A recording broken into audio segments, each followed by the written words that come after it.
What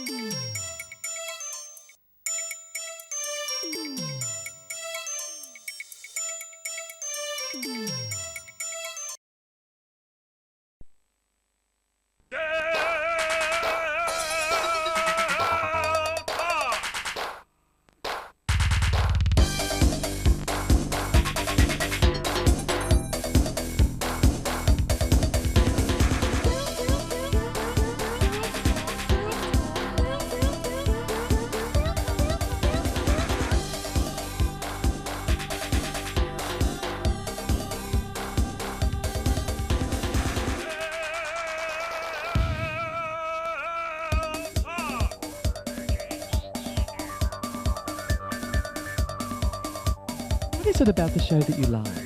I love seeing queer performances to general public audiences, and I love seeing community-sponsored and supported events. How do you define a queer performance? Challenging sexuality. I like seeing drag queens in front of general public audiences, and I like seeing dykes and poofters and trannies, and that's what I consider queer. Do they have theatre like this in San Francisco? No, they don't. Don't they? No, they don't.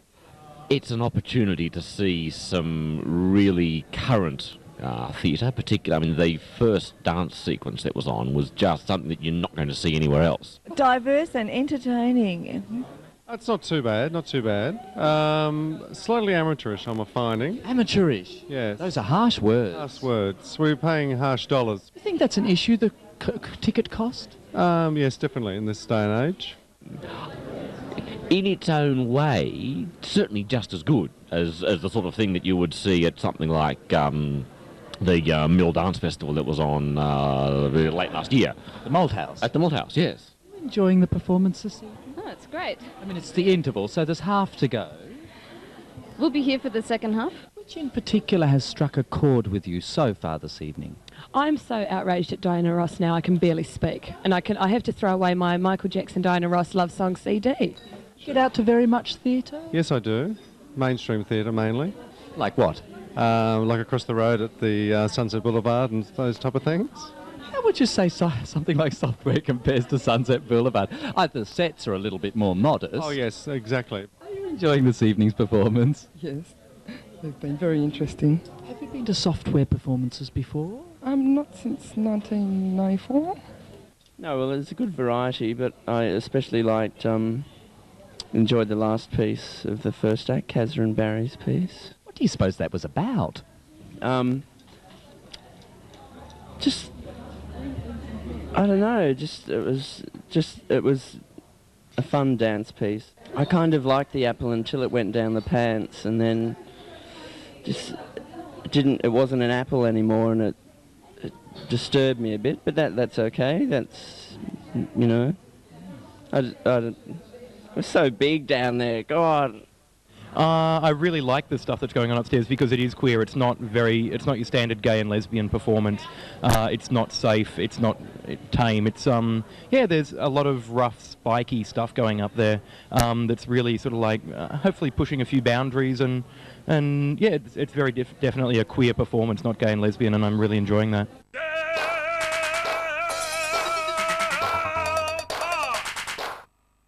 I think it's an identity which you definitely grow into. As the years go by and you gain more experience and more training, you develop the courage to get up there and say, yes, I am an actor, or yes, I am a director.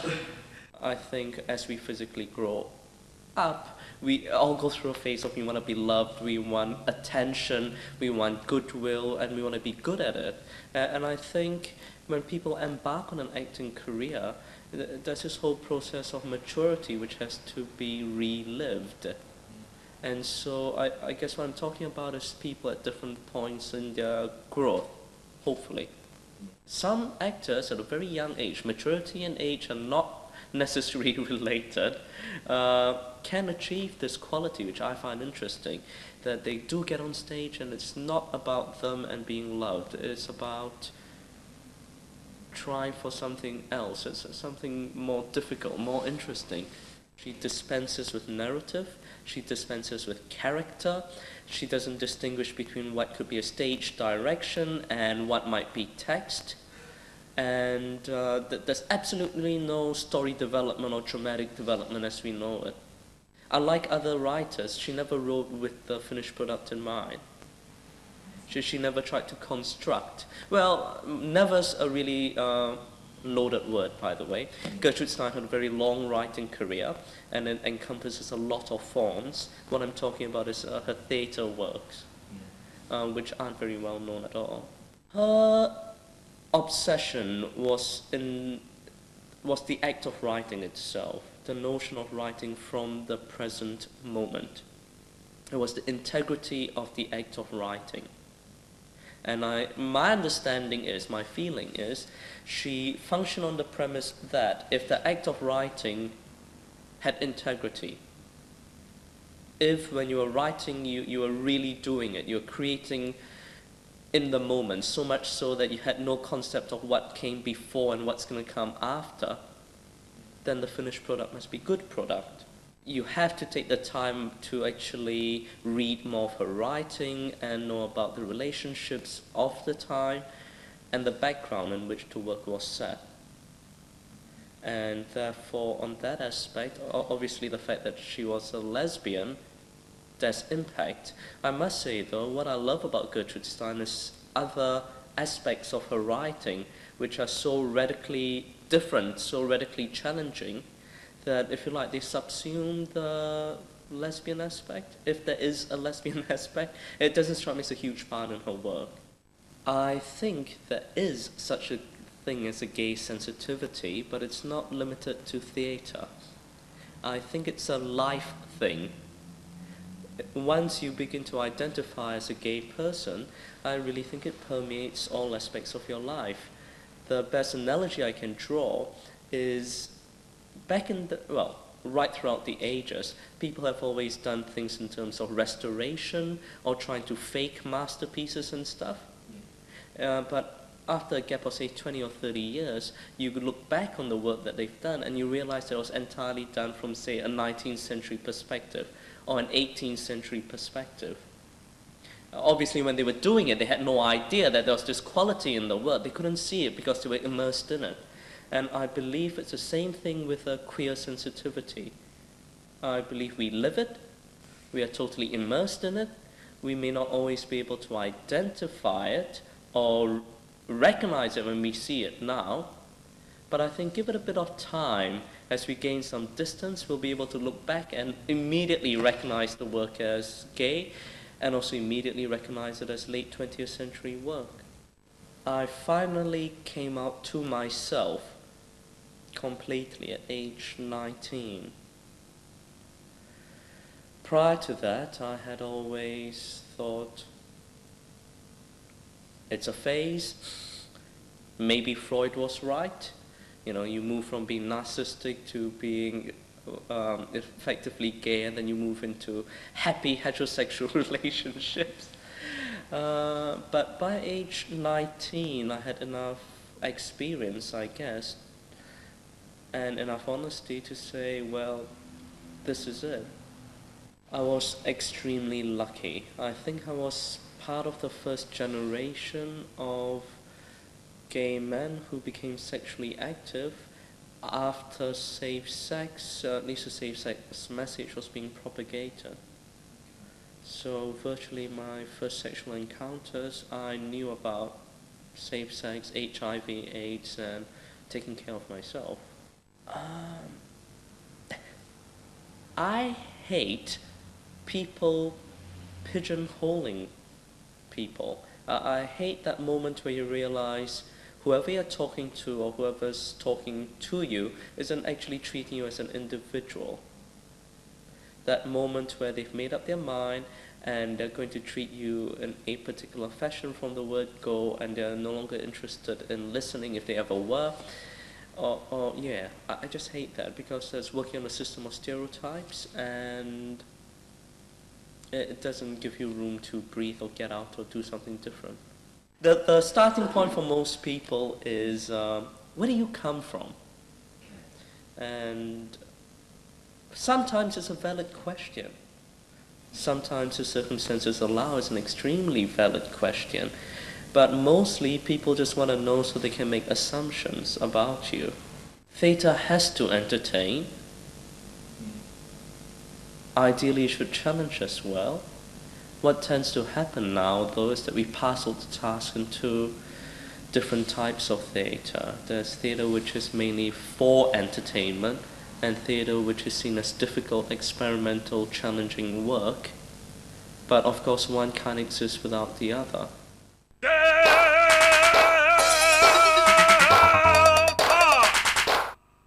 Outcast is a community theatre group for the queer community.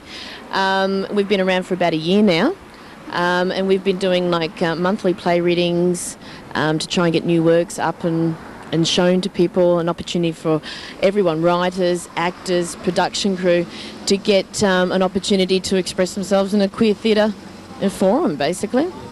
We like to think that we're open to all audiences. I mean, we're here to promote, our aims and objectives are there to promote queer writers and, actors and production teams and that sort of stuff. But we want to get the message and get the word and get our views and get our thoughts and get our lives out there to everybody. We have a board of directors made up of, interested people in a whole variety of, organisational and administrative whiz kids in those sort of framework.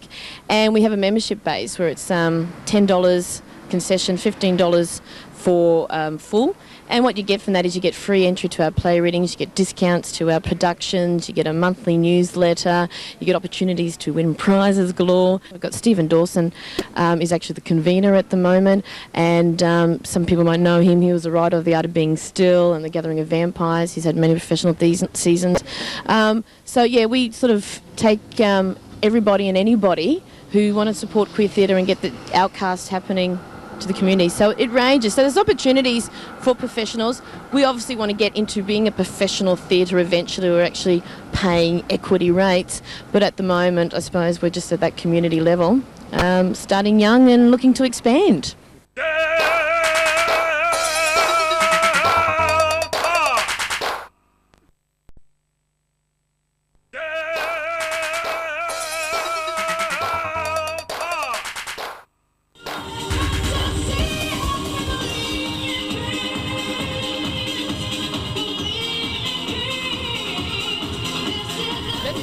A wonder, shall we?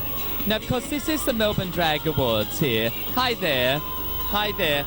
I'll just come up the stairs here. Hello. Is it hard work doing the face on Monday? Not really. We're full time, which is good. Hello, everybody. My name is Shirin Sikwin. I am quite intrigued by your breastline here. Lingus, you are one of the award winners here tonight. That I am. What award did you win? I won Best Stage Assistant. What size are we? These breasts are double J. Where did you get this from? From the Philippines. Somebody said, and when I went to the ladies, they said, "Oh, what a lovely Versace." And I said, "Thank you." And they said, "Pity it's a copy." It hasn't been that long since we've actually spoken together on camera, has it really? Love, it's only been a couple of weeks.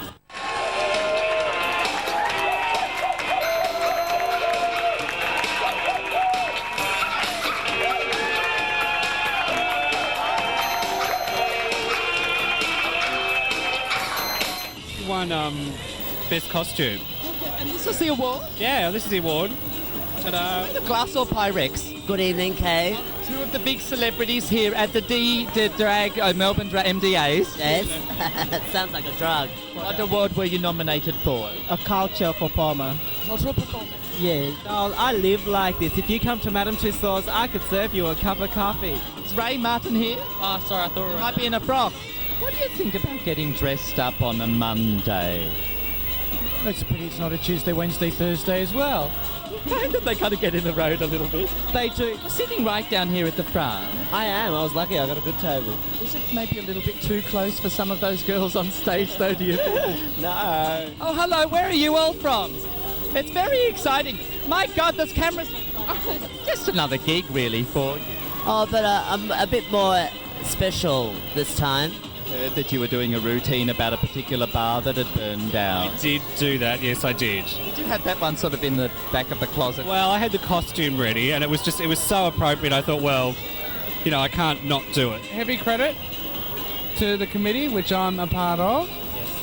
and Jamie Lee has just been a marvel. Which camera do we look at? You don't know either, do you? I'm looking at which one. You've got a bigger one than mine. I beg your pardon? Yes, it's much bigger.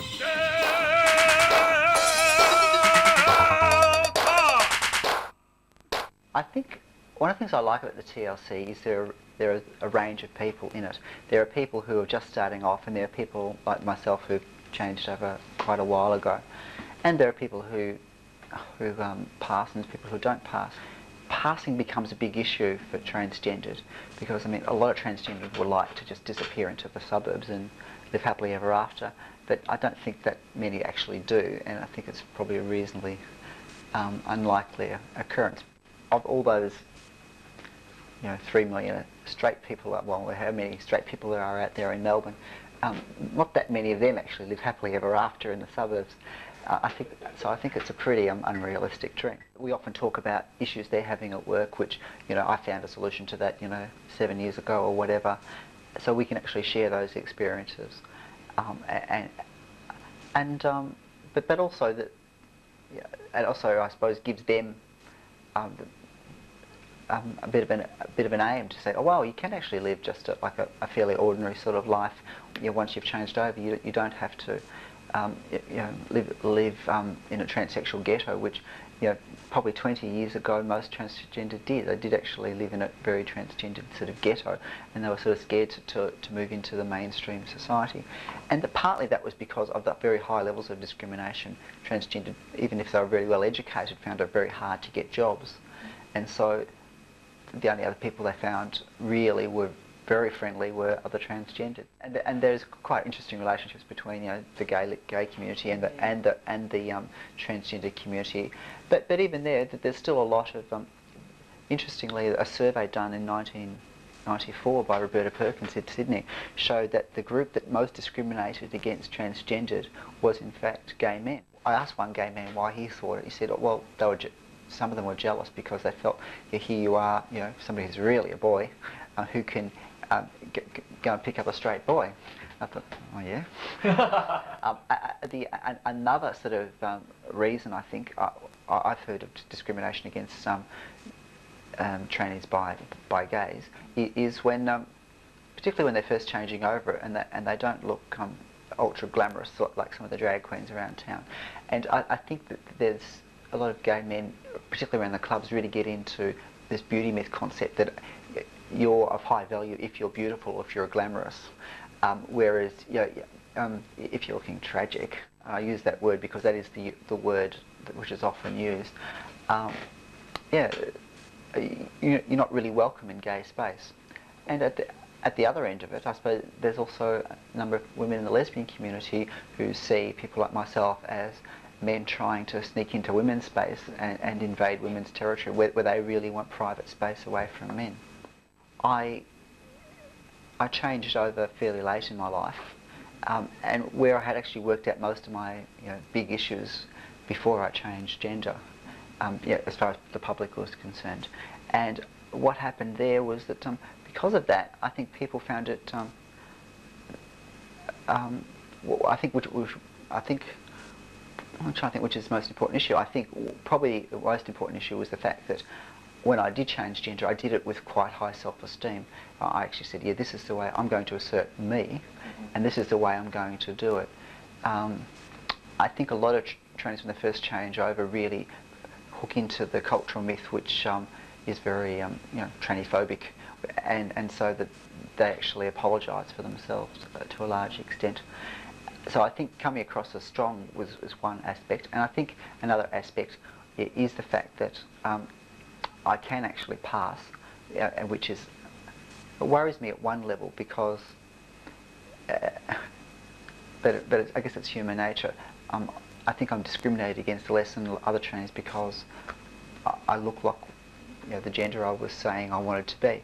But where I am now, having I really feel that I think it's a really big step to actually then say, or a good step rather than a big step to say that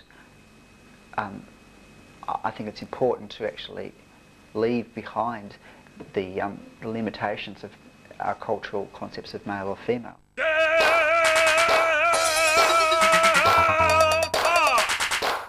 Very tasty pieces of cheesecake with kiwi sauce, mango sauce and strawberry sauce. You know, whenever I'm talking to you on camera, I think I'm never going to get through this without cracking up completely. Okay, I'm not a wacky, zany sort of a girl. There are people out there that I've known since I was a teenager, and we're all here celebrating our diversity as female impersonators, drag queens, whatever you want to call us. You had so many nominations tonight. Oh, I know. I've been overseas. I was supposed to stay overseas for a year. I came back. My trip sank like the Titanic. Hey, Sera, I didn't know you were here. Are you just a little bit sad about the whole thing burning down? Well, I am. It's all beaded.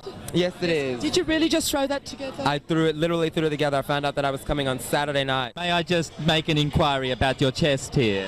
It's courtesy of Dunlop Pacific. Haven't had a fitting, had no idea. She hit me for a lazy 100, went down the spotlight, and here I am. It'll come back bigger and better than ever. Will it? Yes. Yeah, they're hoping about September. May I just have a quick look at your award? I'll bring her in. I'll bring her in for the crowd at home. Come with batteries? Oh, well, actually, we could slot them in too. Hasn't been much lately. It must be a pretty big event to drag you out tonight. Dull, I don't go out very often, so yes, it is a rather big event, isn't it? Made of glass, that one? No, plastic. Anyone upsets me tonight, I will kill. Are we going to find pride of place for this little thing? Yes, right next to my other one. What's the other one? Lifetime Achievement Award. Were you just a little bit shocked that you won? A little bit. They put a lot of work into the event. I know how much work it is, and it just blew us away.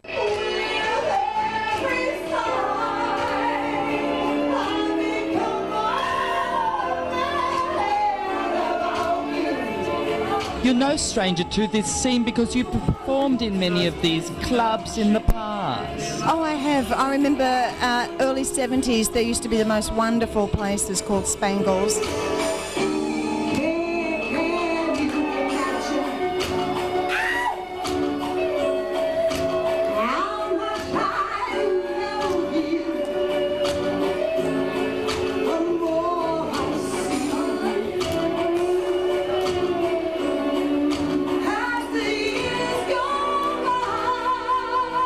I released it last year and it's called Tenterfield Dreams, and it is a whole tribute to Peter Allen. Yeah, from Thai Lotus. Aren't you just heaven tonight, Marquita? Yeah. I wasn't expecting it. I honestly thought Doreen would get it. And what's the award for? It was Best Performer, which is just, it's very flattering anyway. Thank you. It was great. The curtain didn't open. The music was a bit backward, but all in all, it was a very camp evening here at Illusions, North Melbourne. I really wasn't too keen on the idea, but I've had a fabulous night and I've enjoyed every moment of it, and I think everybody that won, and I hope there is another one and many more. How long are you in Melbourne? I'm actually in Melbourne for 2 more days. I actually just finished doing Cicerella. My name is Nova. Oh, really? Yes, yes. How does your show go at Jocks these days? It's heaven. Yes. I write my own material. You know, the camp thing is you said the one word that we can't possibly say on camera. Vagina. Want to say one thing, I hope that Bent TV goes for a lot longer because we need a gay channel. I didn't want one of them ass-licking awards anyway.